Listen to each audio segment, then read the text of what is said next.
Hello friends, welcome to my channel. இன்றைக்கி நம்ம இன்ஸ்டண்ட்டாக செய்யக்கூடிய ஒரு டேஸ்டியான ஒரு தக்காளி தோசை ரெசிபி தாங்க பார்க்க போகிறோம்.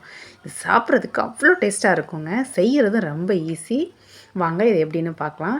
இதுக்கு நான் ஒரு மிக்ஸி ஜாரில் ஒரு பெரிய தக்காளியாக 3 தக்காளி எடுத்துக்கிறேன். நீங்கள் சின்ன தக்காளின்னா ஒரு 4 தக்காளி கூட எடுத்துக்கலாம்.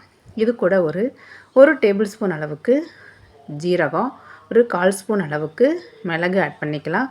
ஒரு பெரிய பல்லாக ஒரு 3 பல்லு பூண்டு, ஒரு துண்டு இஞ்சி ஆட் பண்ணிக்கிறேன். ஒரு காரத்துக்கு ஒரு 3 காஞ்ச மிளகாய் சேர்த்துக்கிறேன்.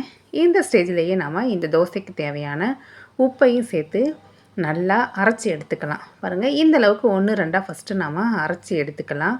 இப்போ இது கூட இந்த தோசைக்கு தேவையான மாவுலாம் ஆட் பண்ணிடலாம். இப்போ நான் 1/2 கப்பு அளவுக்கு கோதுமை மாவு ஆட் பண்ணிக்கிறேன்.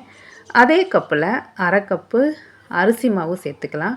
இன்றைக்கி நான் எல்லாமே ஒரே கப்பில் தான் மெஷர் பண்ணியிருக்கேன். 1/2 கப்பு அளவுக்கு ரவை சேர்த்துக்கிறேன். இது கூட அதே கப்பில் 1/2 கப்பு அளவுக்கு தண்ணி சேர்த்து நல்லா இதை சாஃப்டாக அரைச்சி எடுத்துக்கலாங்க.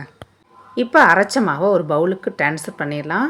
மாவு அரைக்கும்போது நான் எக்ஸ்ட்ரா ஒரு 1/2 கப்பு அளவுக்கு தண்ணி ஆட் பண்ணிக்கிறேன். இப்போ அந்த மிக்சியில் கொஞ்சமாக தண்ணி சேர்த்து அதையும் உள்ளே சேர்த்துக்கலாம்.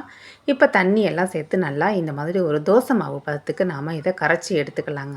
பாருங்கள், இப்போ நமக்கு இன்ஸ்டண்ட்டாக செய்யக்கூடிய தக்காளி தோசை பேட்டர் ரெடி ஆகிடுச்சு.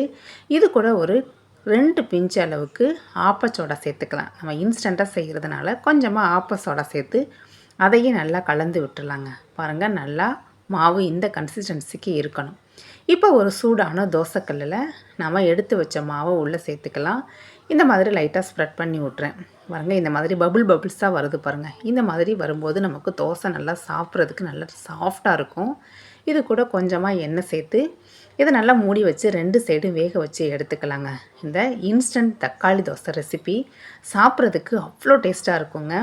இட்லி தோசை மாவுலாம் இல்லாத சமயத்தில் இந்த மாதிரி ஒரு தோசை ரெசிப்பியை ட்ரை பண்ணி பாருங்கள். டேஸ்ட்டு சூப்பராக இருக்குங்க. இதே அளவுகளில் செய்யும்போது நமக்கு கிட்டத்தட்ட ஒரு 10 தோசைக்கிட்ட கிடைக்குங்க.